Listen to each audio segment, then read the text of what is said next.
Hi, everyone. This is Irfan, your host at the SIA Business Podcast. And in today's episode, I thought we will try to do something different. We have Greg here from the Jolly SEO company. Hi, Greg. How are you? I'm good, Irfan. How are you, man? I'm good. I'm good. It's so good to have you here. So, just a bit of a backstory for the listener viewers.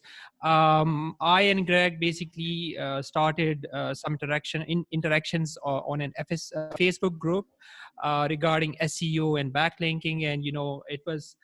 I mean, there is some things that we do very differently, and then there are some things that which we sort of in common. So we thought we will speak on a call, and then we basically suggested that we can have it as an episode on the SIA Business Podcast, and Greg and his team can share it as well on their end as well. So, Greg, thank you so much for being here. I'm very excited to exchange notes, and I'm very curious about how you do things, and if you have encountered some of the problems that we have had, and I'm sure you have a few questions as well. So, should we get started, Greg? Yeah. Likewise. Thank you for having me, and I'm curious as well. So let's go for it. Sure. So, Greg, I believe you are from the US, but you are based pretty close to me. So I'm based in Pakistan, and you are currently based in China, right? Yes, that's right. Right. So how long have you been in China, or do you visit quite often, or? Well, in a normal year, we're filming this at the end of 2020. In a normal year, we split our year. My wife is Right. from China, so we're here to see her family, bring our kids and get exposure to Chinese culture. But this year we're staying here. It's a good place to be, and then we're heading back to the US next month, which I'm a little nervous about, I'll admit. Yeah, I can understand, but hopefully things will get better. So, Greg, I mean, what did you used to do before Jolly? I mean, how you started Jolly, and how did you get into SEO? If you can just some details about you. Yeah, I started working online about 7 years ago now. Actually, it was meeting my now wife is the reason I started working online. So I used to work hands-on in like agriculture, conservation, and obviously my life is different now, spending every day on a computer. But I fell into it because I met my wife while traveling, and she said, if you want to be with me, come to China. And as you know, it's one of those countries where English is a skill. So I started using it to write, to edit for companies. And then I became a content writer, and I never made it into copywriting, but I found this HARO experience, which we're going to dive into, which is it's short form, but it pulls on the content. I have a history degree. It pulls on the research side of content writing. So for me, it was a really interesting fit to switch over to short form, but still it's content. It's still research based. Yeah.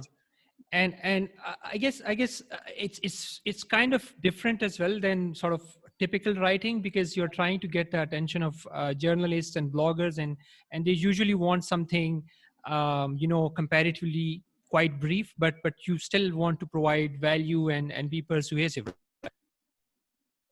Yeah, you're right about persuade. There's like an element of direct response, right? Like it's not a sales letter, but there is an element. It's got to be a little sexy and persuasive, for sure.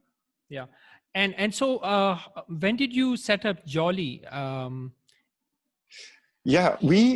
So I have a partner at Jolly, Morgan Taylor. He's my friend from high school, and we actually, when we were still content writing, we started Jolly Content at the time. We had these huge projects, like we did 4,000 on-site pages for Groupon.com. We, big projects, and that was thanks to Morgan's suggestion. But then we spent 2 years struggling as a content agency. Really tough for anyone who knows the content world, especially for us, because we didn't have the strategy to really command those high rates. So We technically started Jolly about almost 4 years ago, but really our focus on HARO has been since mid 2019. That's when we pivoted. We shut down the content side and just exclusively went into HARO. Right, right, right. I think we discussed this privately as well. In a previous discussion. I think in our case it was like, I'm not sure if it was late 2017 or late 2018. But I think in sort of that year, for 2 or 3 months, I think we did not earn any links. For the initial 2 or 3 Yeah. months, I think. And I think that's where a lot of people sort of get discouraged, when they don't get a link, they think it doesn't work. And, maybe Greg is paying someone, or Irfan has a friend at Cision or something, did you had a similar experience initially with HARO? Yeah, and so we Jolly since mid 2019. I personally freelanced it for 6 months prior before we made that call. So we had that track record. But of course, for my first months, it was experimental for those clients, and we set up the compensation to be pitch plus performance. So that there was some security on both sides. But that's definitely the most common. I'm sure you've seen it in SEO Signals Lab. Everywhere people talk about HARO, they say, I sent 20 pitches, this platform doesn't work, so I stopped. I mean, first of all, they don't notify you about like 95% of the wins. You have to go look for them. But second of all, there's a delay of up to 5 months for some of the bigger publications. And third, there's a real conversion ratio, as from running a crew. Like, you got to factor that into the whole margin of running a business, that you don't convert 1 out of 1 pitches. So that's my biggest advice to people starting HARO is you can't stop. Like, you can't stop after 20 pitches and say it doesn't work. It's like a lot of things in life. You got to keep going. Yeah, absolutely. And so in our case, it's performance based from, I think, pretty much day one. So we have never charged for pitches, but I do understand that, obviously, I mean, how do you deal with the problem? So right now it's performance based for you guys right now? Strictly on the client side, but internally with our team, we have a hybrid, just because I was a freelance writer for 5 years. I sympathize. Like, what freelance writer is going to join my team? They're like, who the hell is this guy that wants to pay me on success only 3 months later? Exactly. And so we have the same system as well, where our team, they get paid by the hour, and we track their data and so on. But then we pay them higher. The higher the DR of the backlink is, the higher is the commission, which is, I think, the same as you guys, right? Well, we pay per pitch, and obviously we're in different countries, so like things are a little like, you got to compare. But that's really interesting to charge hourly. We had a team member suggest at one point, maybe I'm diving too far, so pull me back. That's okay. To do something, to do something like that, and further, they suggested have a role on the team that assigns out the queries to each writer. Says like, you're going to hit these queries, you're going to hit these, you're going to hit these. But we never went that route, at least not to date. So we just pay per pitch. Yeah, and I am actually experimenting with the per pitch model. I hired so we hired 2 VAs, and we started with them on a per pitch basis. But one of them actually left. I think it was although it was someone who had worked with me previously, and he was a very good VA. But the other writer is still there, and she's still sending some pitches. So I think what it is, Greg. I think that it has to be a hybrid of both. By both, I mean you have, so you have your in-house writers who you pay by the hour, or who you pay on a monthly basis or something, core team members. Then I think we also need to have some freelancers or some VAs whom we can bring in, or whom we can give more work in case your internal team member is, out sick or something. Does that make sense to you, do you think? Yeah, we're really diving in now, but can I ask you then, how do you feel about burnout? Like, you know, how many hours a week can someone do HARO pitches long term? I personally did a year of HARO pitches Yeah. before the team grew enough for me to phase out.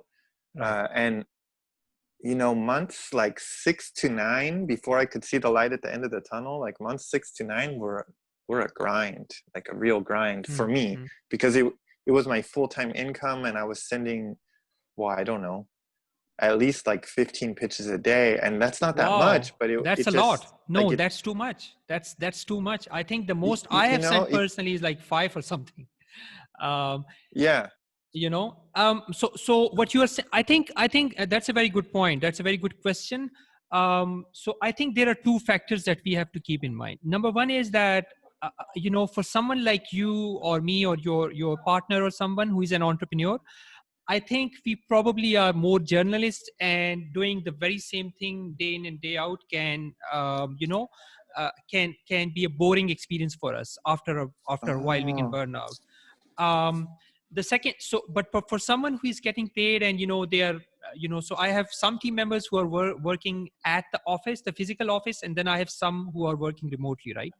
um in their case, it's usually, I don't I do have a couple of team members who have mentioned that they get bored or something. So what I do is I'll have them do something internal, one of the internal projects. Like one of our team members, I was telling her yesterday, in our weekly reviews, I told her that, look, after this week, the number of HARO pitches would probably slow down a bit. You might not be getting a lot of responses and so on. So I think that would be a good time for you to update, publish some articles on our website, and publish some of the pending podcast episodes. And she welcomes that, because she has a yeah, software background and so on, so she knows WordPress and so on. And just one last point is that then, I was actually not sure if I should be mentioning this in our discussion or not, but we are restarting guest posting as well, because I can see that sometimes the team members, they can get very discouraged when they have sent a page and it does not get published, or it gets published but it's a unlinked mention.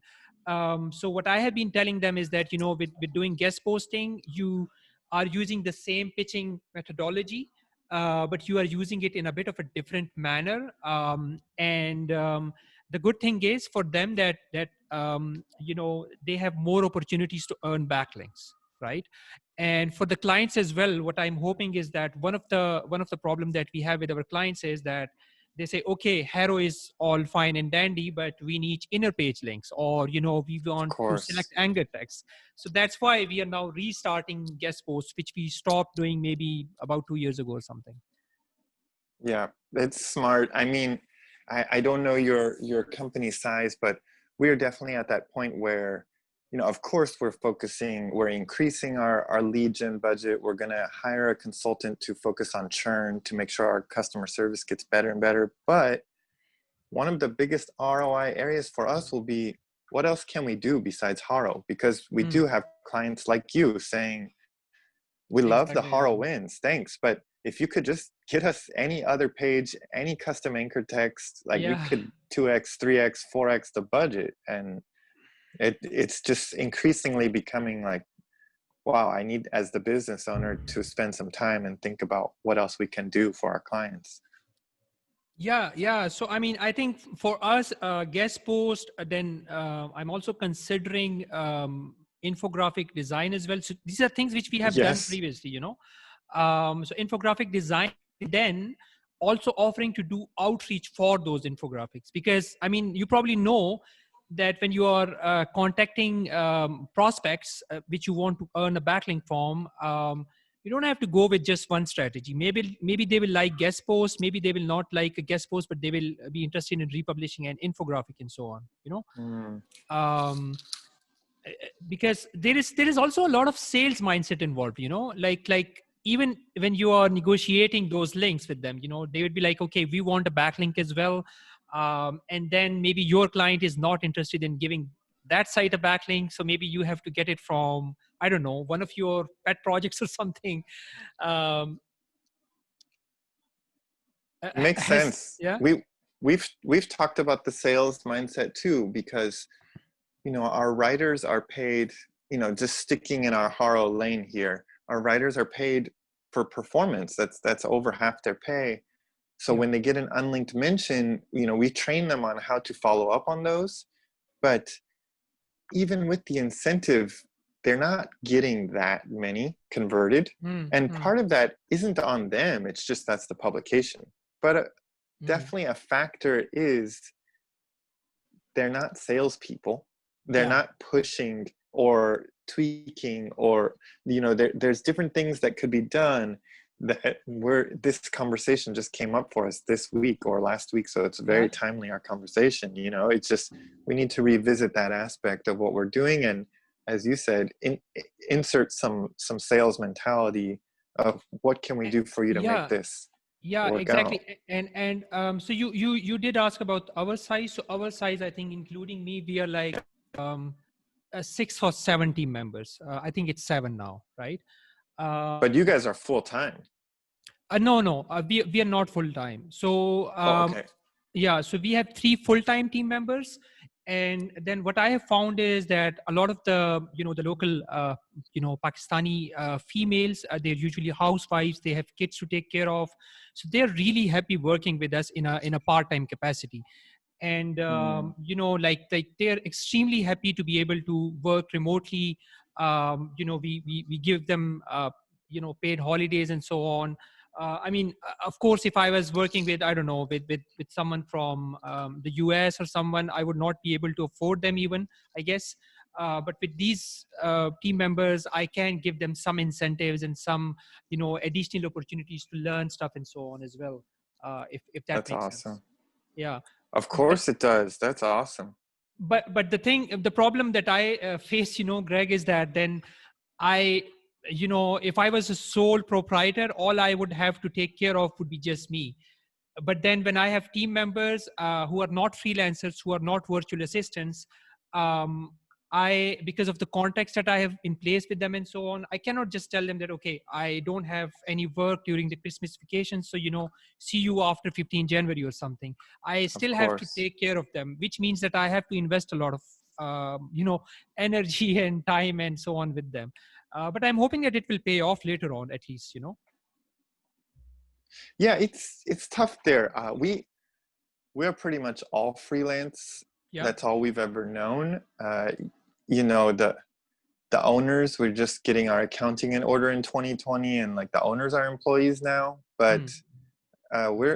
we have very few like guaranteed. We can talk about our team structure, but in quote unquote management roles to apply to all companies, we have like flat monthly rates we give some people, but they're still freelancers, and so Yeah. we're like you. We try to be mindful of holidays, but unlike you, we're not giving paid holidays necessarily. So that's, Yeah. yeah, I think that's wonderful what you're doing, but I mean, it's I'm not. sure it puts Yeah. pressure on you. Yeah, it does puts pressure on me. And then recently, like in the last, I guess, 1 year, I also had this realization that although I am treating them as sort of core team members, as not freelancers but core team members, some of them might be treating me as, okay, this is a freelance client. This week I will work 4 Yeah, hours, and the next week I will not work, and then the next week, I will demand to work 20 hours. So it's a total imbalance at times. Not with all the team yeah, members. I have some really good team members, but with at least a couple. So I've tried to. One of my motivation for the next year is, I mean, without being unfair or something, but I just want to be a bit more assertive and a bit more mindful of the relationship dynamics, if you know what I mean. of course. Yeah, yeah, But there's, I yeah. mean, we could talk about that as a whole topic too if you want, so I'll keep my mouth shut. No. Okay. One thing that so you talked about the sales mindset thing, right? So one thing that I have done is that I did a hiring spree in maybe a few months ago, I think in the last quarter. So one thing that I do is that um, if the writer is following up with me, the candidate that I'm considering for a position at the company, if they're following up with me and they're being very professional about it, so that also helps me to see if they can be good at it when they are trying to get a backlink. So some people are Smart. really good at it and some people are like extremely terrible at it. So the couple of team members I recently hired, they were quite good at it, like reminding me and trying to get my attention and so on. So I think you can also try that with new hires, I guess. Yeah, we could talk about the vetting process, but I can see what you're saying, because we're actually hopefully in 2021 moving into having some part-time sales reps for the Yeah. service. And there were a couple people that reached out, and I was doing my best to dig through my LinkedIn to find their original message so I could follow up with them. And as I was doing it, and I still did it, but as I was doing it, I was really chiding myself. Like, if they were a real salesperson, I would not be spending all this effort to find them. Like, they would be at the top of my inbox. So Yeah, why am I doing this? Like, I'm doing that's such a good a point. lot of the effort here, actually. That's a really good So point. Yeah. yeah, it's funny. Yeah. No, that's a good point. And I mean, so I know there is so much to talk about. I mean, I think we have about another 15 minutes for this episode, right? Oh, but as much time as you like, and as little as you like, whatever your Okay. audience would benefit from. I mean, I think we can go on and talk for another maybe 15 to 30 minutes. So I'm just trying to schedule what we want to discuss in this episode, and hopefully we can have you again in a future episode. So what's your team size, and like how do you hire freelancers? Is it from something like Upwork or the Philippines or something, or if you want to share, Yes, no problem. So today we are about 15, 20, about 30 writers, Mhm. and I'm starting to tap out where I know to get good writers from. So Yeah. we have two writers in the Philippines, one in Kenya, but that's really it from outside, like no native English background. Hmm. And it's really tough because I speak a little bit of Chinese and Spanish and French, but I couldn't write near as good as most applicants in these languages. And I really sympathize. I've taught ESL, I've been an editor, but we're selling our clients on ghostwriting as their C-suite executive. Hmm. And, Hmm. obviously they're with us for the SEO, obviously, but Yeah. some of them, there's a little PR value and they want the quote culturally to be a fit. And we've just had a couple early on where we're like, oh geez, like this person does not know our client's culture, and the thing they said is just like a big no-no. So and with HARO it's one way. So anyway, to try to shorten that up, we're pretty much North America based, and I know how that's going to come off. It's just we haven't been able to figure out how to make it fit with our clientele, the people we're targeting otherwise. Hmm. Hmm. And so to that end, in my application process, it's just a Google form, but this was per a mentor's advice, one field is a custom question, and it doesn't really matter what it is, but it's just a chance to see 2 sentences of their raw, unedited writing. Hmm. And if they don't punctuate, if they don't capitalize, like these basic things, it's Yeah. just such Yeah. an easy automatic rejection, because as you know, HARO is one way. There's no time for editing pitches, at least the way we structured our company. Yeah. So Yeah. and then we have 35 writers right now. We promote from our writer crew to what we call coaches, and so we try to keep it about one coach for every 10 writers. And now that we're at that scale of 3, going to get a 4th coach soon, we have someone that took from me the responsibility of like directing that whole crew, Mhm. because it just got too big, and I was getting pulled like so thin on the other things that a business owner should do. So and then we have some other support roles. I don't know if you're curious to know about, but and that's how we do Yeah. it right Yeah. now. Right. Right. Yeah, that makes sense, and I think I would love to know about the support crew as well.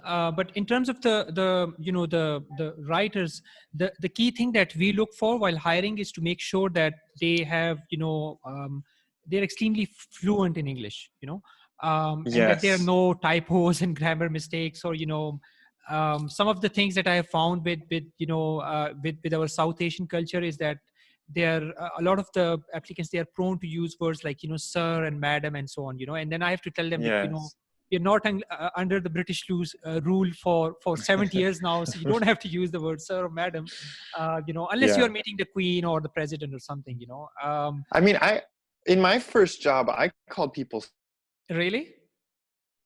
sir, but Right. that's it's something you have to grow comfortable with. You're a Mm. peer, you're a colleague. You don't call everyone sir, madam. At least in the Yeah, Western world, yeah, we yeah, just don't do it anymore. But I want to respect in other cultures. In Chinese culture, it's by age, the title you give people. So if they're older yeah, than you, you yeah. better be still Oh, using yeah, that yeah, respectfully. yeah. It's the same in terms of so there is the age factor, and then there is also if someone is more experienced or has a higher designation at a company or so on, then as a sign of respect for their experience and them having more knowledge and so on, you Interesting. want to do that. But then again, I think one of the a potential problem with that is that the younger person will maybe not take responsibility or not feel justified to have justified to take the initiative. So like sometimes I have to sometimes like what I try to do more often now is that I try to push the team to when they come up with a question to me, I'm like, okay, you have asked this question to me, like, okay, there is a site and they're saying that we want to give you a backlink, but can you give us a backlink as well? So you have this question for me, and I understand that, but what would you do if you were in my place? So I try to sort of push them to like, okay, it's fine if you come to me with a question or another team lead, but do mention that okay, in my opinion, Greg, I think we have option A and then option B. What do you think? um I don't know if you guys do the same with pushing the team to get better at negotiations and so on, or follow-ups and so on. We may do a little too much hand holding and that kind of thing for our team.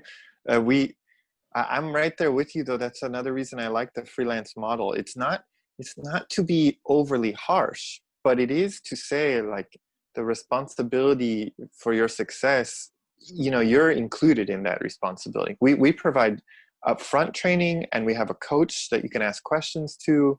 We'll do what we can. You also need to be part of this equation because we can't do it all for you. That there's Yeah. just not enough collective effort to support all these people. We need their Yeah. help. Yeah, no, that's a really good model. So you guys have your own training material and SOPs in place for the new writers to get trained and so on, right? Yeah, Right. of course. We do like a hybrid um, Google Doc, but with Loom videos for certain topics, and try to keep it under 5 minutes each video. I think it's gotten a little too big, but it's at like 45 minutes right now. I think we need to split it into two, to be honest. That's for the initial onboard, like the whole set of information. Right. Uh, and then and then what I try to do is every month ask one of our best writers to share a tip in the team Slack, and that way there's a little knowledge exchange among the team. Yeah. There, when a writer first joins a company that's 20, 30 people, it can feel like, is this supposed to be competitive? Like, are people upset I joined and taking work? Yeah. Um, Yeah. Good point. but I try to, at least when I did the initial onboarding calls, and now it's my colleague, I try to remind people, you know, there's a million registered HARO users. So us 20 writers, like you don't need to worry too much about us competing with you. There's plenty of other people out there to compete with. So Yeah. let's have a Yeah. little collaborative environment here. Yeah, exactly. That's a good point. It's something that we also want to promote that kind of collaborative nature a bit more. So I mean, we are much smaller in size than you, but what I have been trying to do is that it may sound crazy because we are like 6-7 people, but so we have like 3 teams, with every team having even 2 team members or something, and then a couple of team members, they're also team member of the HARO team, one of the HARO teams and one of the guest post team, and they are given targets, and my goal is to get them to work in more collaboration without my involvement, so maybe I think those team leaders are similar to the coach roles that you have, but then I also want other team members to be more open to sharing knowledge, and tips and so on. Yeah, yeah, it's a beautiful thing. And like you said, you've got some team members who maybe they don't need full-time employment. They're still want to be working and they're very productive when they are working. So why not empower them? And it's a little skill, this HARO thing. So it's a niche skill that people can walk away with if they want to go somewhere else with it. Yeah. And I mean, what about the number of, I mean, I know we have discussed this a bit previously. There seems to be a lot of other, I mean, I think we marketers have a tendency to mess up things whenever there's a new platform coming in, or a platform which is getting popular, you see a lot of copycats and so on. So, I mean, do you think that the number of queries at HARO right now, do you think that it's not growing in comparison to the number of marketers which are now using the platform? Yeah, I think it's going to be a problem at some point. I know Yeah. that a year ago, my partner Morgan and I, we used to talk about what happens if we get out competed, but I track our conversion ratio, and it is getting worse over Mm, time. But at the same time, some of that is internal quality control, so that's a factor that's kind of hard to pinpoint. We're going for mm. higher quality, so it would Yeah, get worse, right? I would think. yeah.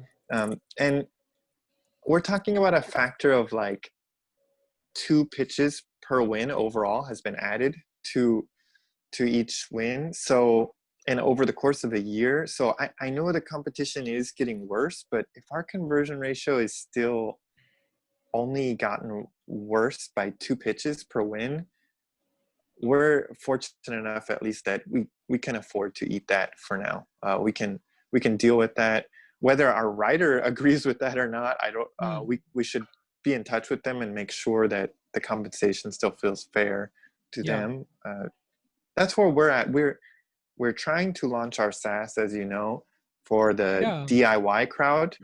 Um, yeah, and just speaking very frankly, business owner to business owner, that is for us diversifying. So, if by chance we do get to this extreme where it's so competitive, the done for you service is getting tighter and tighter to make work as on the margins, then maybe this DIY platform would enable Morgan and I and a lot mm, of our team to pivot and still survive together. I don't think we're going to hit that extreme anytime soon. The more thing I worry about, which I think is very unlikely, is that HARO just implodes. mm. We pin all of our working lives on HARO right now, most Yeah, of it, like 95% of it. So I'm not too worried about the competition, but I do, like, it's this small irrational fear of like, what if Syzian just canceled HARO? Then we would be uh, yeah, we would yeah. be in a bad And place. but I mean, I think I think about the same thing as well, which is, I guess, one reason, another reason for looking back into guest posting and so on. But then I Yeah. think, if for someone like you guys who have a huge team, and you have writers and a high conversion rate and so on, I think the same skill can probably be nurtured and modified a bit for contacting the journalists directly for a particular client, as in digital PR and so on. Yeah, and I know that was on your list. I have to be honest, it's a field I haven't we haven't broken into, so we tried Prowly and Agility PR as platforms to facilitate that. Yeah. I think here's a weakness in the way we structured Jolly. We ghostwrite as our clients. That's a strength. So we don't do PR for them. We actually become our clients, which is why, again, we have such a high bar for our writers, because they become that C-suite client. But on the back end, it's a real weakness of ours, because you've got these great ideas that you just suggested, which could be like a saving grace for us if HARO imploded. But we don't have relationships between Jolly or Greg or Morgan and these journalists. We have budding relationships between each client, but when a new client comes on board, we start at square one. So it's a real like double-edged sword there. We do well at ghostwriting, but we don't have relationships en masse. So I mean, and I think you're right. I really do. Yeah. So the relationships bit is something that we struggle with as well. However, we when we are sending pitches, we inform the client that, look, we would love to send a pitch posing as you if you want us to do that. But other than that, we will just introduce ourselves as consultants at your organization. So are you okay with that? So the benefit of that is that usually for the clients who may be concerned as in how the brand comes across, or I the CEO would never say something like Z or X or Y. So in that case, the writers also tend to build a somewhat of a brand. So right now in our guest posting, when we are introducing ourselves, we can mention that, hey, my name is XYZ, and I have been cited in publications like, MSN and Business Insider and Forbes. And that helps a lot, I think, It's very smart. It's yeah, very smart. Yeah. So I think you should definitely try to bring that into the equation as well, because sometimes a lot of the HARO queries, they might be asking for someone who has an HR background. So then one of our team members who may have a degree in, I don't know, HR or something, they can come in. And then there might be another query about cybersecurity, and we actually have someone who has actually worked in like I think it's like somewhat of a spy agency, and she is a software engineer. That's awesome. Yeah, That's so then awesome. she can go in and talk about that. Yeah, that's so cool. Yeah, no, I'm Sorry, right go there on. with you. We have a lot of wonderful people on the team that we don't leverage all their expertise, for sure. Well, what were you going to ask? Yeah, sorry. So before I ask about the software tool that you guys are building, Sourcery, I do have one more question about the journalist approach versus the specialist approach. Like we can see a lot of SEO agencies who might be doing SEO just for lawyers. There might be agencies which are working with, I don't know, just plumbers or something. So is that something you have thought about in terms of which industry sector to focus on? And then also, if on top of the backlinking thing, you want to add in more services, which is not backlinks, but something related, like, content marketing or something like that. So I didn't intend for us to become like this, but about the middle of 2020, I realized that 80% of our clients were affiliate marketers. Right. So that was really interesting to me. And then over the coming months, as I was examining these business terms like LTV, I realized that while the affiliate marketers understood what we provided and were easy sales, they often left us after a handful of links, even though we have minimums in our contracts. That they must have come into our service with a predetermined number in mind of how long they were going to stick around. Right. And it's fair. Like we talked about the limitations of HARO. It's branded and it's homepage. That's what you're going to get. And so, they knew that. We were upfront about that, but they surely knew. And I'm not saying anyone screwed us. They stuck around for the minimum, and then it just became a trend. So I still love many of our affiliate clients, and we definitely have some that are like 100 links and on and 30 links and on. They're not all cutting out that early, but I think moving forward, I do want to diversify, focus on some more SaaS, which historically, you know, people know them as having, let's be honest, the budget is not usually the problem with SaaS companies. So as long as we're serving them well, I would think we'll stick around with them a bit longer. So that's on the industry side, you know, and we have a smattering of e-commerce clients, direct service providers, but it was pretty predominantly affiliate up until recently when we made intentional efforts to diversify our lead gen.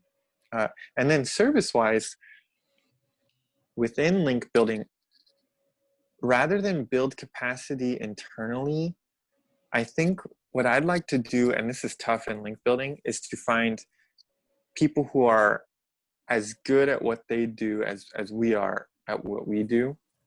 And that's tough within link building because people across the board seem to want to stuff you with crummy links and run away. So you really got to find someone with a good reputation. And I've identified a few, and you know, we're in the baby talks with some.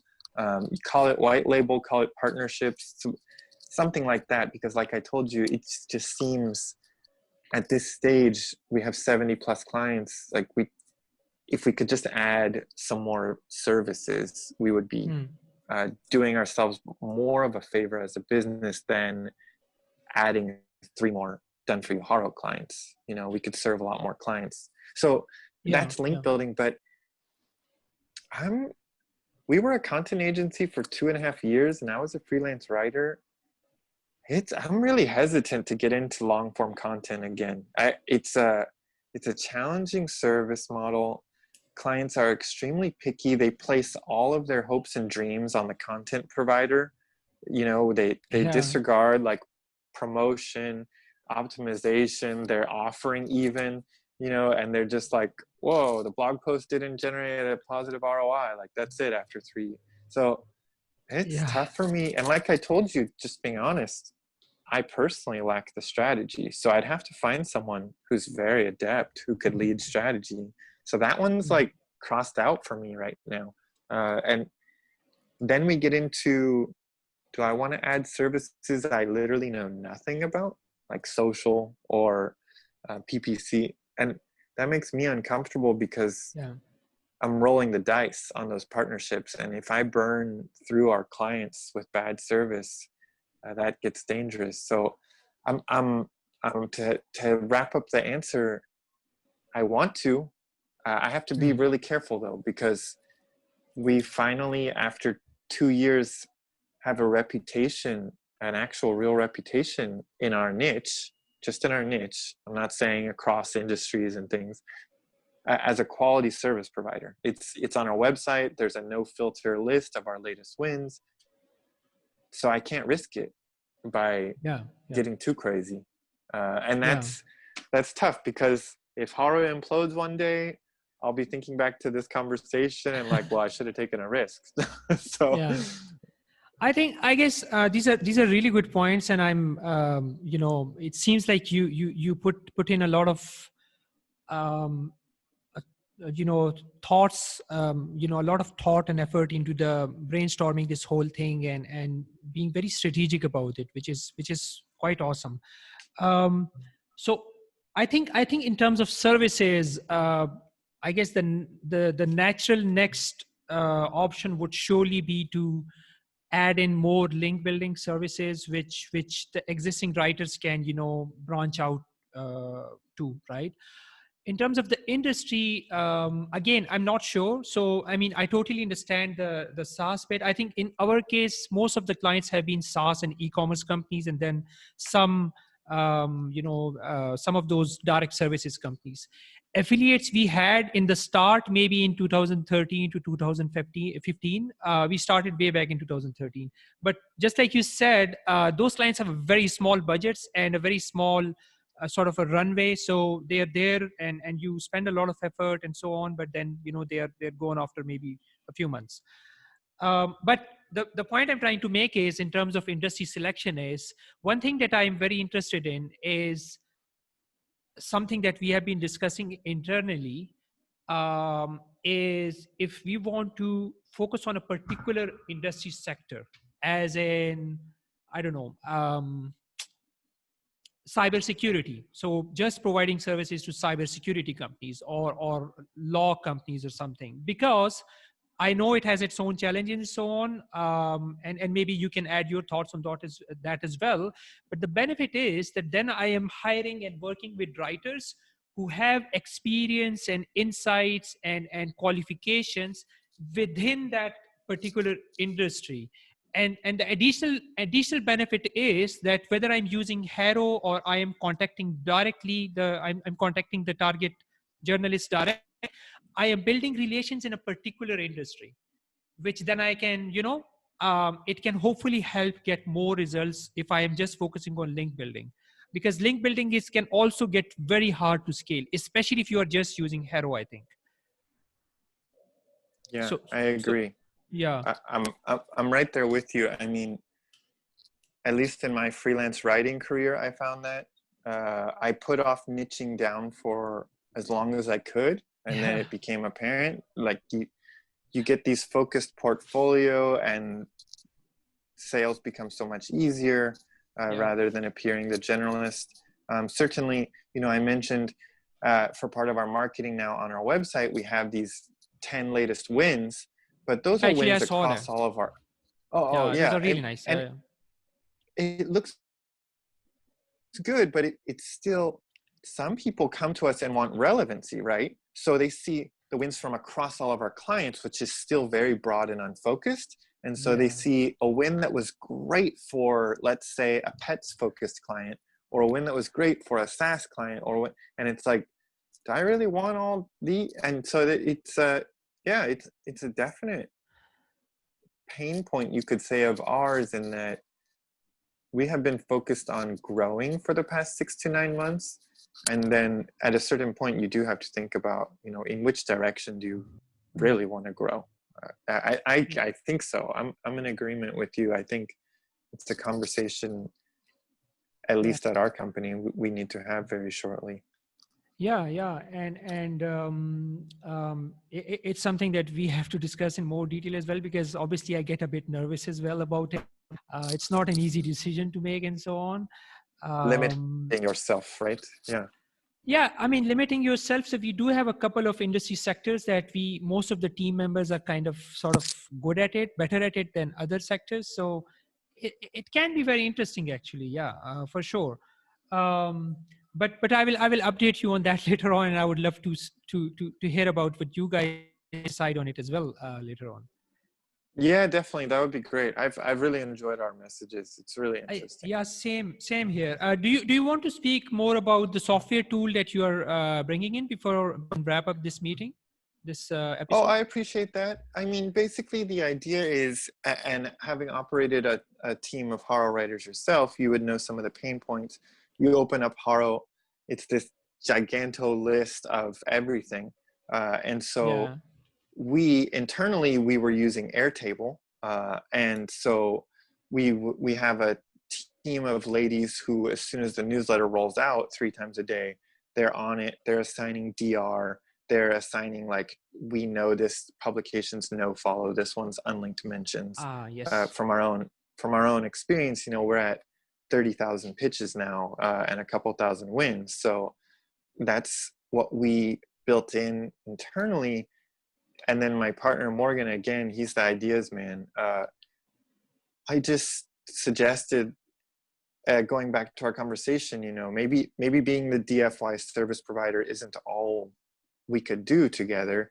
Maybe we get plenty of people who would like our service, but they can only afford 1 link a month, and that's totally understandable, but as a service provider, not workable. So we could offer this platform to them, which it won't do the writing for you. You still need a good writer on your team.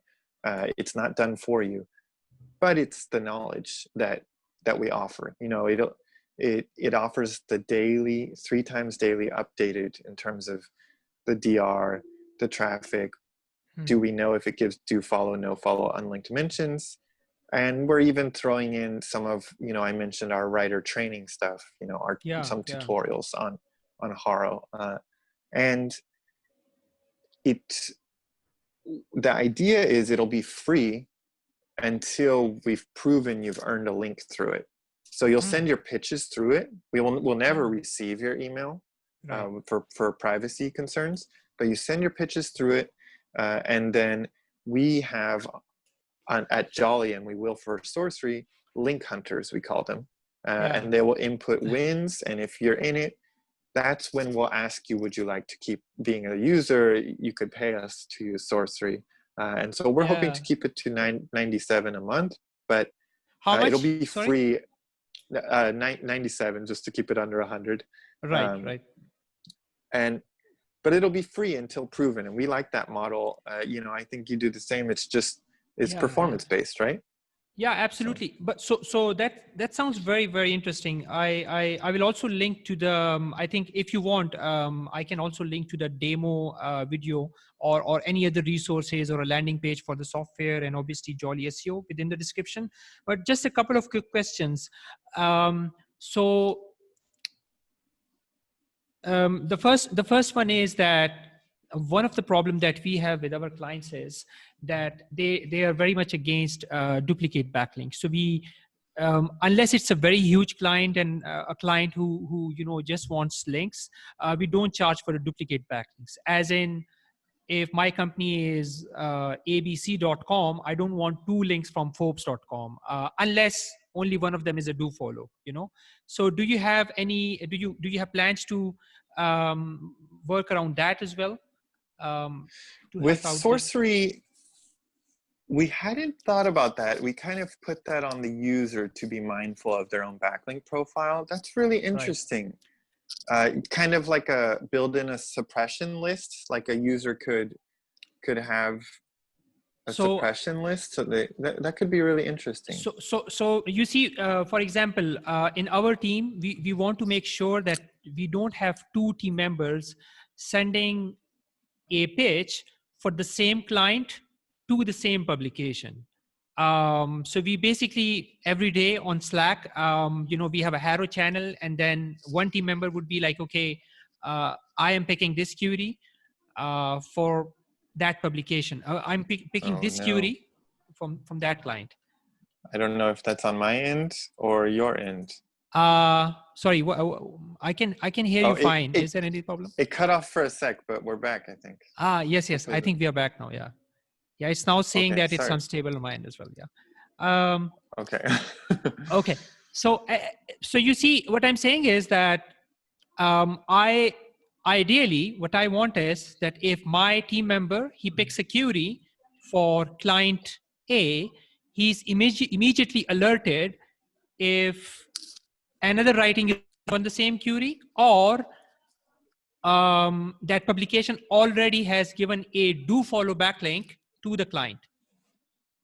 See, that's interesting because of our kind of blinders of how we operate at Jolly, we didn't think about that at all, to be honest. So at Jolly, a new client comes in and a writer chooses that account.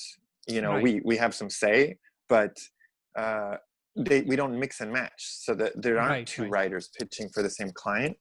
And that writer is aware of their wins. Now, not all of our clients care about duplicates, as you said, but for the ones that do care about duplicates, that, again, going back to responsibility, it is on the writer to be mindful. So, or else Jolly eats it. And for Sourcery, we did not contemplate.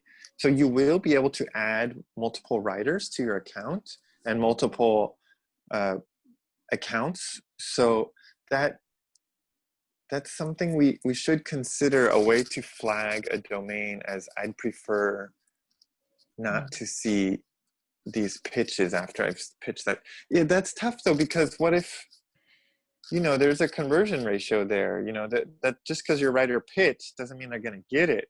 Oh, So yeah, yeah. that's tough too. Yeah, that's a really interesting conundrum almost. So there is a conversion rate, but what I'm saying is that, you know, folks might be sending a query every single day, right? Yeah, And yeah, we yeah. can answer every query of them, but we want to answer it just once, not answering the same query twice, as in from two Oh, the different writers. same query from the Yeah, same yeah, yeah. client. Exactly, Oh, exactly. see, well, again, Because that would that's not. blinders.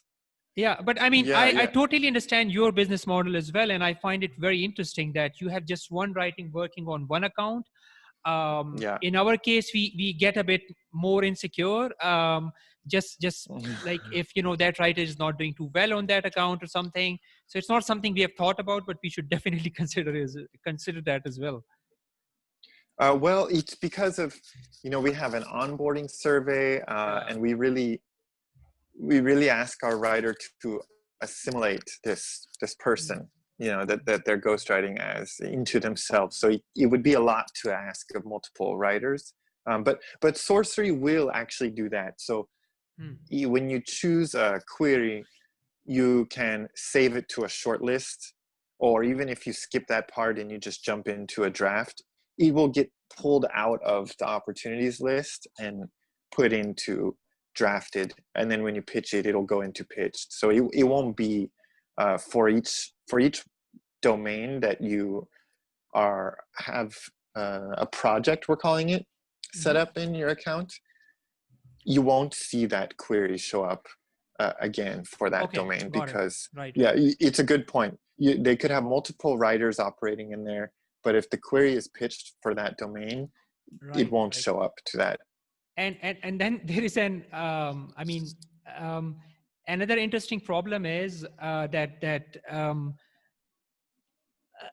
you know, sometimes there might be a query that sometimes a publication may have given us a backlink, and it may have been an unlinked mention or a no follow backlink, you know, and unless we have blacklisted that website, you know, I may want to come up with a more respectable term, but like, we just don't want to send pitches to a publication which we know will give us just no follow backlinks. But then again, there are some publications which might no follow one backlink, but then after 2 months, you will send a query and they will give you a do follow backlink, right? Yes. So our workaround at present, and I think this is a definite aspect that will change as we get users, especially outside of our team, to say what matters to them. But we'll have a little, you can red flag a publication, and there will be a drop down list of, because, you know, in HARO, sometimes it's straight up blackmail. They will say, if you pay me money, you know, so we want a drop down list of like 4 or 5 options, but the option 5 will be like, send a custom message to our customer support, so that we can start to develop a log about these domains. I think what we're going to have to do in the short term is just go with what's the trend. That's what we'll label it. And let our user base know that's what's going on. I guess it can be a predictability score, right? Like how likely you are to get a respond or something like that. That could be it. That could be, and I think it will possibly evolve into that. You know, give it a label, but say like, this label is appropriate X% of the time. Because it could go both ways. 80% of the time it's a do follow, 20% a no follow, or 80% of the time no follow, 20% of the time do follow. It really could be. I mean, I'm so excited about Sourcery, you know, like honestly, all the efforts you guys are putting into and some of the information you have shared previously in this meeting. I mean, once you guys have some data, some people using it, you guys will have tons of data that then can be utilized to, you know, provide more value to the users and give more insights and so on. So it's really interesting. You will really like this article we're going to publish in a couple weeks. We analyzed 2,100 of our wins. And I need to give credit to Arvind Kesh. I did very, very, very high level analysis of like this many. So these wins are up to 2 years old, and it's a link decay study. So I just wanted to see how these links look 2 years later, 6 months later, whenever. Right, And right, right. it's very, very high level. He went in and dove in by publications industry, by the publications business model, and Wow. like what kind of decay it was. And Mm. so he was able to state like, look, if you don't care about unlinked mentions, this type of publication, you can still keep pitching it. But if you do care, then like these are the types of publications you should focus on. And he also found stuff like, you know, we only bill for DR50 and above, but he found that on the DR50 side and the DR90 side is where the most decay was happening, and the least decay was Wow. happening in the middle. Just things like that. That'll be in the article. That's no, that's really good. I would love to check it out. That's really interesting, honestly. You made me excited though. You're right. The data that could be collected Yeah, if the platform, it's so I much mean, if for me, Irfan, because I'm not a technical founder. So I'm just like, please let it work. Like I just hope it'll work. yeah, But yeah. if it all works out, you're right. It should be a little data machine if we get enough users that are interested in the project and like these data articles and stuff like that. Absolutely. And one last question. You mentioned something which I think which will get our own team very excited, because even till yesterday I was being asked by team members like, okay, I have been granted a link and then I don't discover it, 1 month later or Yeah. something, even though we have a paid Ahrefs account and we are using Google and so on. So do you have any thoughts on the link hunter feature of your software? Yeah, well, we're going to do both. So at this point, Jolly SEO is building about 300 links a month from HARO. So we will be funneling those in, and anybody in those wins, Sourcery will search through all of Sourcery, any referring domain. Anybody linked from that referring domain will be found in Sourcery and analyzed to see if it went through Sourcery. So it'll Hmm. find those wins automatically. But Right. you know, Jolly only focuses on DR50 to up, so that's not going to be enough. So we will pay humans on the Sorcery side too. Probably I will poach some team member from Jolly. I have one candidate in mind, and basically my idea is any active user. I'm going to say anybody sending like at least 20 pitches within a few weeks time frame, I will pay to start looking for backlinks for them. Hmm. Because again, it's going to be completely free until we find that it's useful to you. So I will probably wait a few weeks because, as you know, HARO takes a while to get a win live, Yeah, but yeah. they got to be someone who's actually using it. I won't bother looking for someone's links if they've only sent 4 pitches, but if they've sent more than 20 pitches, I think is my number, and they're doing that every month at least, I'll probably pay someone to look for their wins for them. And then the other side is we will definitely introduce a gamify aspect. So you report a win, that's less money that I have to pay this Hmm. link hunter team. So we could pay it back to the user, whether it's a discount on the monthly bill, or maybe you report 5 wins and you get a free month. You know, we haven't figured out the exact That's model, interesting. but Yeah, it, yeah. it should be gamified so that it becomes a community thing, Yeah, and then yeah.